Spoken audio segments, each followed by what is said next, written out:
축복합니다. 네. 우리는 지금 6월 마지막 주를 살아가고 있습니다. 6월은 무슨 달이죠? 호국 보훈의 달이죠. 그죠? 호국, 나라를 지키고 보호하신 분들에게 보훈, 이 공훈에 보답하는 그분들의 업적을 마음에 새기고 기리고 감사하는 그런 달입니다. 또 6월은 6.25 전쟁이 발발했던 달입니다. 이제 내년이면 70주년이 돼요. 오랫동안 우리가 종전이 아니고 전쟁이 끝난 것이 아니라 지금 휴전의 상태가 지금 계속해서 이어지고 있는 것이죠. 그래서 믿는 자들은 더욱더 나라를 사랑하고 나라를 위해서 기도해야 되겠다, 이런 마음을 갖게 되는 달입니다. 또 6월은 개인적으로 저희 생일이 있었던 달입니다. 우리 청년들이 마음을 다해서 정말 축하를 해주셔가지고 제가 너무나 감사한 그런 한 달을 살았습니다. 또 6월은 어떤 달입니까? 저는 이 6월이 참 좋았습니다. 지금도 6월이지만 6월이 참 좋았다는 이유는 히브리서 말씀 때문에 참 좋았습니다. 우리가 이번 한 달 동안 히브리서 말씀을 계속해서 또 진도를 나가면서 설교 말씀 듣고 읽고 큐티하고 묵상하고 했잖아요.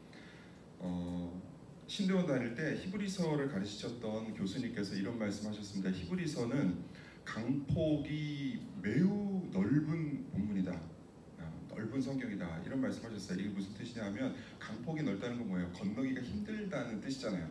그러니까 성경 66권 중에서 이해하기가 또 연구하기가 가장 힘든 본문이 바로 성경이 히브리서라는 말씀이셨습니다. 어떤 재미있는 스토리로 구성된 것도 아니고 저자나 수신자가 명확히 해가지고 시대적 배경이 확실하게 우리가 딱 이때다라고 명확하게 아는 것도 아니고, 특별히 저자는 이 서신을 유대인들의 옛 언약, 그러니까 옛 제사법과 관련해서 연결시켜서 예수 그리스도를 우리에게 설명하고 있기 때문에 유대인들이 드렸던 옛 제사법을 우리가 한 번이라도 제대로 봤어요, 못 봤어요? 못 봤잖아요. 저도 못 봤거든요. 그러니까 이 못 본 이 제사법을 통해서 예수 그리스도를 설명하고 있으니까 우리가 그런 경험이 없으니까 이해하기가 더욱더 이중으로 힘들다, 이런 말씀을 하셨습니다. 그런데 어쨌거나 이 큰 강폭의 성경 히브리서 말씀과 한 달 내도록 이제 씨름을 하면서 이 큰 강폭의 성경을 처음부터 오늘 이제 마지막 본문인데 마지막까지 쭉 연구를 하고 같이 보다 보니까 신구약을, 이 히브리서를 통해서 신구약을 전체적으로 볼 수 있는 눈이 저에게는 생겼습니다. 그래서 이 히브리서 말씀 때문에 저는 이 6월 한 달이 너무너무나 좋았습니다. 6월 달은 여러분이 쏘아주신 기프티콘으로 저의 육적인 양식을 또 공급을 받고, 또 하나님께서 이 히브리서 말씀을 통해서 이 영적인 양식을 공급해 주시고 제가 너무너무 이렇게 감사한 한 달을 살았습니다. 오늘이 아쉽지만 이 히브리서 본문 마지막 날입니다. 오늘 우리가 나눌 본문은 13장 18절에서 25절까지인데 18절을 이해하기 위해서는 17절이 꼭 필요하겠다라는 생각에서 오늘 17절부터 읽었습니다.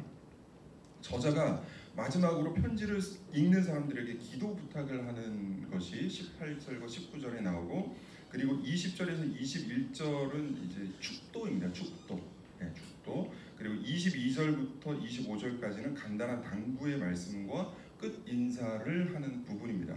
그러니까 예배의 순서로 본다면은 이제 모든 설교 말씀을 마치시고 이제 목사님께서 두 손을 들어서 이제 안수하시고, 안수하시는 게 아니라 축도하시고, 그리고 이제 축도가 끝나고 몇 가지 이제 당부의 말씀을 하고 우리 다음 주에 봅시다, 한 주 동안 승리하세요 하고 이제 끝나는 부분이에요. 이 예배로 따지면 마지막 부분입니다. 그런데 히브리서 저자가 오늘 이 마지막 본문을 통해서 독자들에게, 성도들에게 말씀하시고 싶으신 것이 있습니다. 오늘 이 마지막 당부의 말씀을 통해서 저는 오늘 첫째로는 목회자들에 대한 성도의 역할을 살펴보고, 또한 동시에 성도에 대한 목회자의 역할을 살펴서 목회자와 성도가 서로 어떤 관계가 되어야 되는지 오늘 이 시간 좀 살펴보고자 합니다. 먼저 18절과 19절 말씀 우리 기도 부탁을 하고 있는데 다시 한번 읽어볼게요. 다시 한번 18절 19절 큰 목소리로 시작.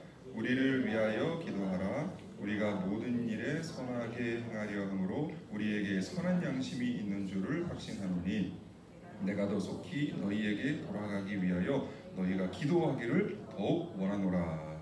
네.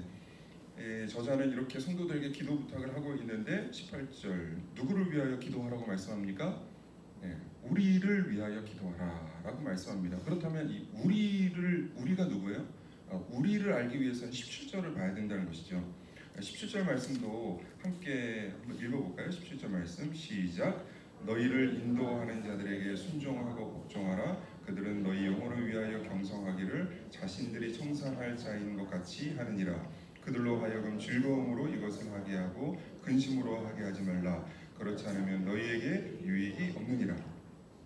여러분에게 조금 부담스러운 말씀이 나왔죠. 그죠? 17절 말씀. 우리를 위하여 기도하라라고 하는데 우리가 누굽니까? 17절 상반절 너희를 인도하는 자들을 이야기합니다. 여기서 우리는 너희를 인도하는 자들을 의미합니다. 그 너희를 인도하는 자들은 누구예요? 뒤에 나오죠. 너희 영혼을 위하여 경성하기를, 경성하다라는 것은 깨어있다라는 뜻이에요.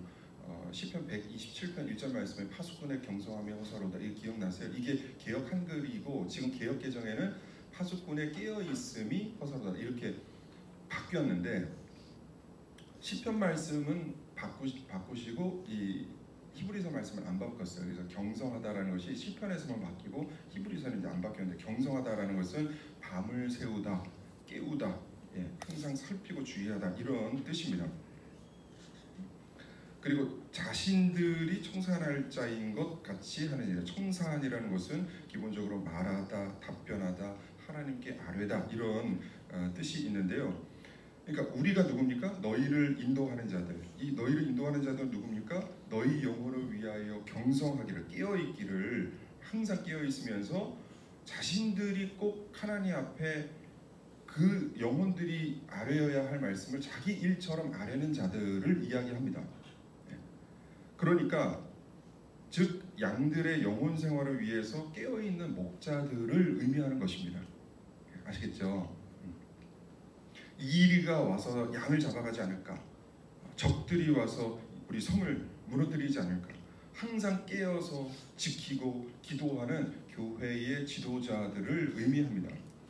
즉 18절 우리를 위하여 기도하라라는 말씀은 히브리서 저자가 성도들에게 자기를 포함한 신실한 영적 지도자들을 위해서 기도하라라는 말씀입니다. 이것이 오늘 본문이 말씀하는 첫 번째 성도의 역할입니다. 성도는 첫 번째 목회자를 위해서 기도해야 합니다. 그들의 안녕과 안전과 건강을 위해서, 영적인 강건을 위해서, 그리고 그들의 사역을 위해서 여러분이 기도해 주셔야 합니다.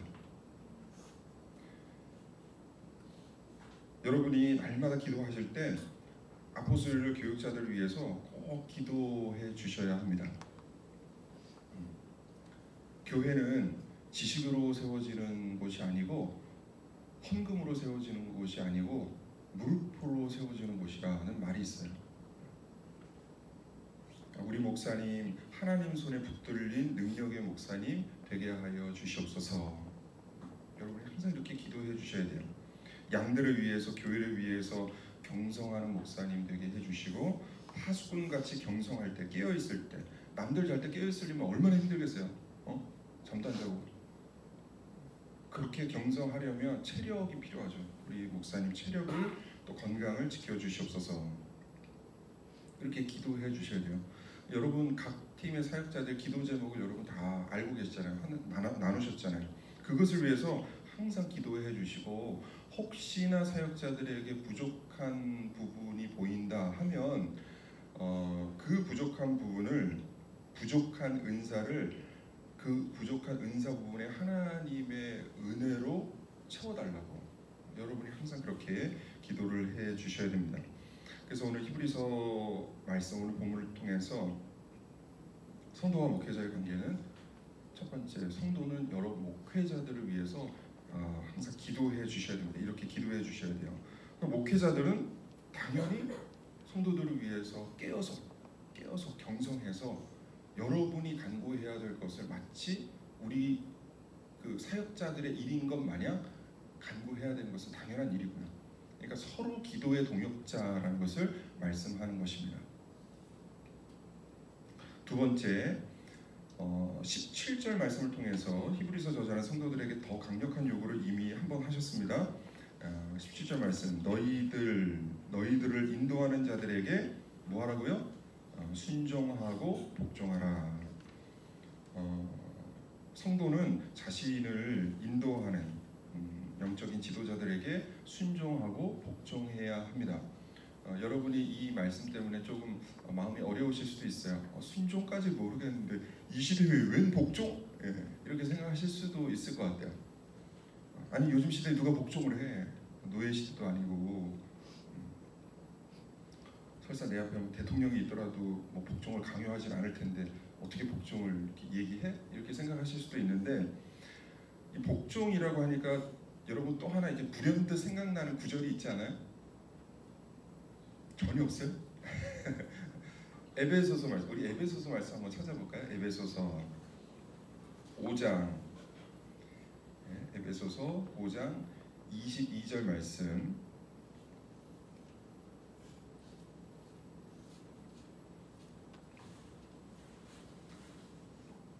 에베소서 5장 22절 말씀 시작.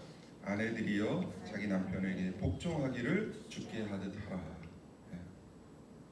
그 다음에 에베소서 5장 24절 말씀 시작. 그러므로 교회가 그리스도에게 하듯 아내들도 범사에 자기 남편에게 복종할지니라. 성경을 읽다가 자매님들이 가장 시험에 드는 구절이 바로 이 구절입니다. 왜 나만 복종해야 돼? 왜 나만 복종해야 돼? 남편은 나에게 복종하면 안 돼? 이런 반발심이 막 여러분 지금 마음에 막 올라오잖아요, 그죠? 네. 그런데 이 복종이라는 말 때문에 너무 기분 나빠하지 마세요. 하나님은 형제들에게, 남편들에게, 또 교회 지도자들에게 아무것도 요구하지 아니하시고 자매들에게, 아내들에게, 성도들에게만 복종하라고 가르치시는 건 아니에요. 에베소서 5장 25절 말씀을 한번 읽어볼게요. 25절 시작. 남편들아 아내 사랑하기를 그리스도께서 교회를 사랑하시고 그 교회를 위하여 자신을 주심같이 하라. 바울은 남편들에게 아내를 사랑하라고 말씀하시는데 네가 할 수 있는 만큼 사랑하라라고 말씀하시지 않고 어떻게 사랑하라고 말씀하세요? 주께서 그리스도께서 교회를 사랑하셔서 교회를 위하여 자기를 주심같이. 이것은 뭐예요? 예수께서 무엇을 주셨어요? 생명을 주셨잖아요. 목숨을 주셨잖아요. 그죠? 그러니까 목숨을 바쳐서 아내를 보호하고 사랑하라는 거예요. 그러니까 목숨을 바치라는 거예요. 그러니까 아내들에게 요구하신 복종보다 남편들에게 요구하신 목숨이 더 큰 거예요. 그러니까 남편들에게 더 큰 걸 요구하고 계시는 거예요. 그러니까 복종이라는 말에 너무 민감하게 내가 왜 복종해야 돼 이렇게 생각하지 마시고. 그래서 이 말씀을 오늘 우리 본문에 다시 적용시켜 본다면 성도는 자신들을 인도하는 영적 지도자들에게 순종하고 복종해야 되고 또 영적 지도자들은 성도를 위해서 뭐를 걸라는 말씀이에요? 목숨 걸라는 말씀이에요. 파수꾼의 경성함, 파수꾼의 깨어있음의 역할은 적들이 쳐들어오는 것을 보고 먼저 봤으니까 먼저 피신하라는 말씀이 아니라 파수꾼의 자리는 적을 가장 먼저 발견하는 자리고 적을 가장 먼저 대면해야 하는 자리예요. 그 자리가 영적 지도자들의 자리라는 것입니다. 그래서 교회 지도자들은 항상 깨어서 성도를 돌보아야 하고 외부적인 이단이나 교회를 해치려는 해하려는 세력들로부터 교회를 지키고 성도를 보호하는 데 앞장서고 이 일에 목숨을 거는 사람들입니다. 두 번째, 히브리서 저자는 무엇을 하라는 거예요? 성도들은 영적 지도자들에게 순종하고 복종하고 또 영적 지도자들은 자기의 양들 또 교회를 위해서 목숨을 걸고 그들을 지켜내라는 말씀을 하고 계시는 거예요. 세 번째, 함께 5장 22절을 함께 보겠습니다. 히브리서 5장 22절. 네. 히브리서 5장 22절 다 함께 시작. 형제들아, 내가 너희를 권하노니 권면의 말을 용납하라. 다시 한번요. 히브리서 5장 22절 말씀. 네. 히브리서 제가 5장이라고 했나요? 죄송해요. 죄송해요. 제가 이 아침에 정신이 없어요. 저를 위해서 기도해 주셔야 돼요. 아시겠죠? 네. 히브리서 13장. 죄송해요. 오늘 본문이 13장이었는데 에베소서랑 헷갈렸어요. 히브리서 13장 22절 말씀. 어쨌든 여러분이 이렇게 작은 목소리로 읽으실 분들이 아닌데 읽어보겠습니다. 히브리서 13장 22절 말씀 시작.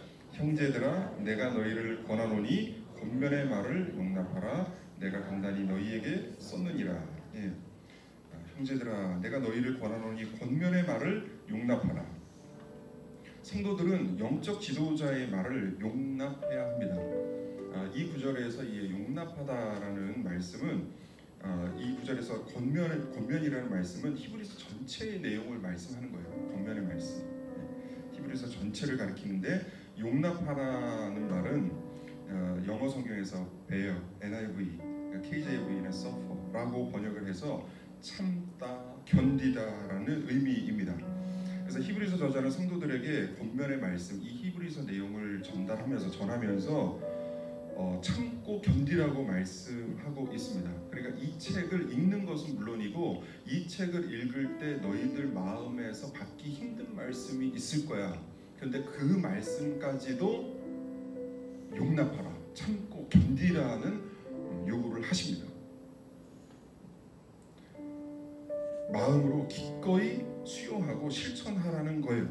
거리낄 만한 내용까지도 받을 만한 내용만 받지 말고 받기 힘든 말씀까지도 받아내라는 거예요. 여러분, 때때로 여러분이 받기 힘든 말씀이 강대상에서 선포되는 경우가 있습니다. 오늘 말씀이 혹시 또 그럴 수도 있을 것 같은데 이런 말씀이 종종 선포가 돼요. 그런데 힘들어도 일단 여러분이 그것을 수용해내는 것이 참으로 중요합니다. 세상에 어떤 사람들이 누군가에게 섣불리 요즘에 권면하는 거 보셨습니까? 요즘 시대에는 누군가에게 싫은 소리, 권면의 말 듣는 것도 싫어하고 하는 것도 싫어하는 시대가 됐잖아요. 이러한 시대 속에서 교회의 영적 지도자들조차도 입을 다물고 제가 싫어할 거야 라고 해서 입을 다문다면 여러분은 정말 이러한 모습, 이러한 영적 지도자를 원하시는 건 아니겠죠? 특별히 여러분과 같은 청년의 시기에 누군가가 마음을 담아서 권면해 줄 수 있는 사람이 있다는 것은 어쩌면 이건 너무너무나 큰 축복 아닌가요?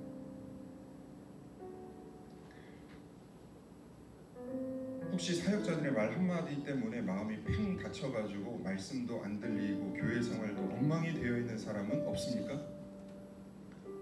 이것을 전문용어로 시험 들었다라고 합니다. 혹시 시험 들어가지고 여러분의 신앙생활이 엉망진창이 되어 있지는 않습니까? 그리고 마음을 다해서 전심을 다해서 그분의 말씀을 밀어내고 있지는 않습니까? 나에게 상처 준 사람 다 밀어내고 있지는 않습니까? 그렇게 하지 마세요. 교회뿐만 아니라 세상에서도 그렇게 하면 안 되는데 하물며 교회에서, 그것도 사역자, 교육자들을 상대로 그렇게 해서는 안 됩니다. 누구를 위해서요? 첫째는 교회의 질서를 위해서 그렇게 하면 안 되고, 두 번째는 여러분의 영적 유익을 위해서 그렇게 하면 안 됩니다.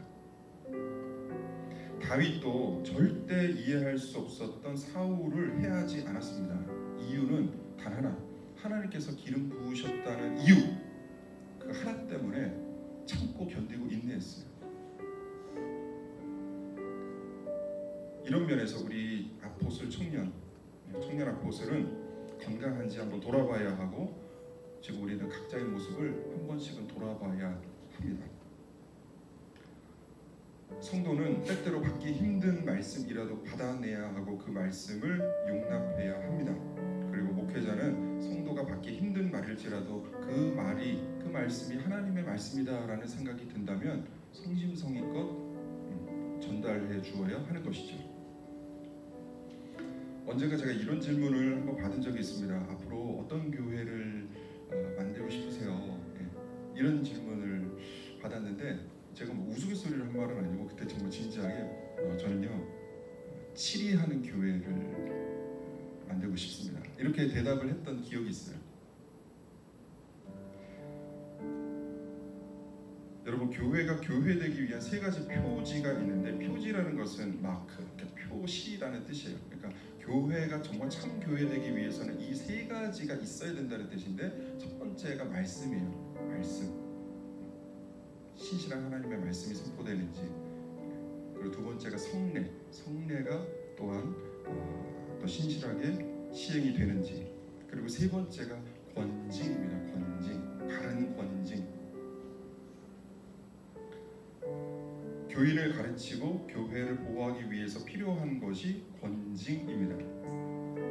종교개혁 시대 때는 이 권징이 굉장히 중요한 요소였고 우리나라 기독교 초기 때도 이 권징을 매우 중요하게 여겼습니다. 그런데 어느 순간부터 우리 한국 교회에는 이 권징이라는 것이 사라졌습니다. 교회에서 권징을 내리잖아요. 그럼 성도들의 반응은 뭐 이 교회만 교회야? 뭐 옆 교회 가면 되지. 뭐 이 교단만 교단이야? 저쪽 교단 가면 되지.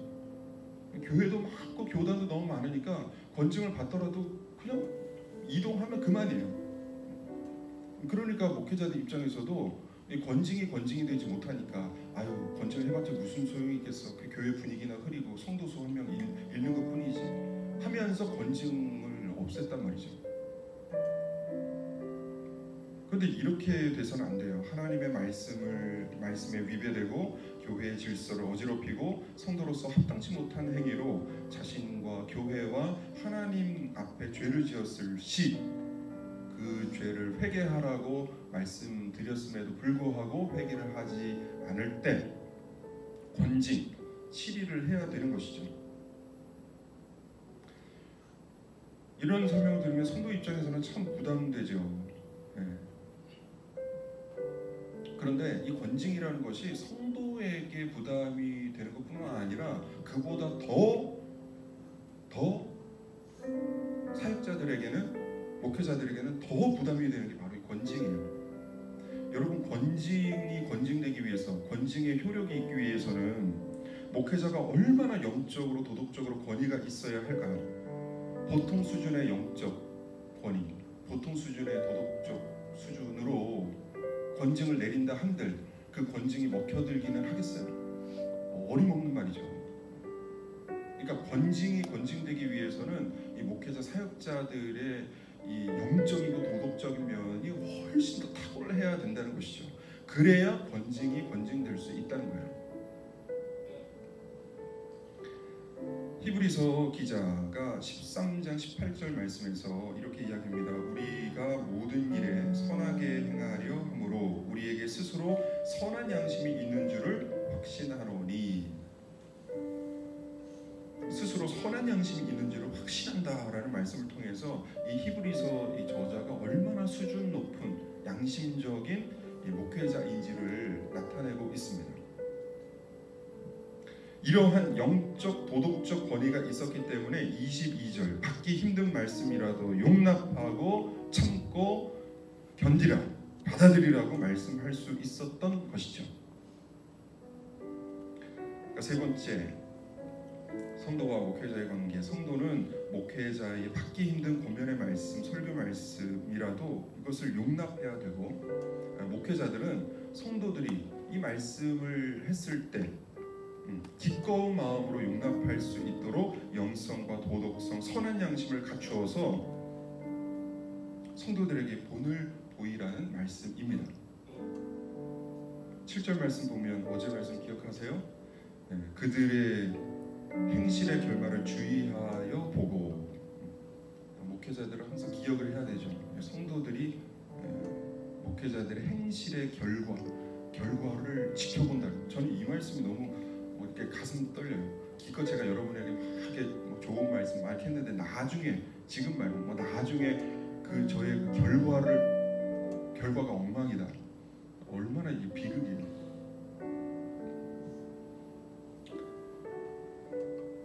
어제 문무기 전도사님께서 히브리서 13장 말씀 앞부분을 설명해 주시면서 참된 신앙의 열매는 바로 관계의 열매다라고 말씀을 해주셨는데, 모든 사람, 우리 그리스도인들은 주님을 참 주인으로 모신 우리 모든 그리스도인들은 아름다운 관계의 달인이 되어야 되는데, 모두 다 달인이 되어야 되는데, 특별히 그리스도 안에서 한 몸 이룬 이 공동체에서 만난 목회자와 성도로서의 이 관계가 그냥 관계가 아니라 참된 목자와 참된 성도의 관계가 되기를 저는 진심으로 소망합니다. 여러분도 소망하시죠? 우리가 그런 관계가 되어야 되죠. 이를 위해서 정리하면 성도의 역할, 목회자를 위해서 기도하고, 그들에게 순종하고 복종하고, 그 다음 때때로 받기 힘든 말씀이라도 용납할 수 있는 성도들이 되셔야 하고, 목회자는 성도를 위해서 늘 깨어있고, 또 성도의 순종과 복종을 강조하기 전에 자신의 목숨을 바쳐서 성도를 사랑하고, 또 권징이 참된 권징 될 수 있도록 높은 영적 수준과 도덕 수준을 겸비해서 성도에게 본을 보이는 이 아름다운 관계, 우리 청년 아포슬의 목회자와 여러분의 관계가 이러한 아름다운 관계가 되기를 축복하고 소원합니다. 우리 기도하겠습니다.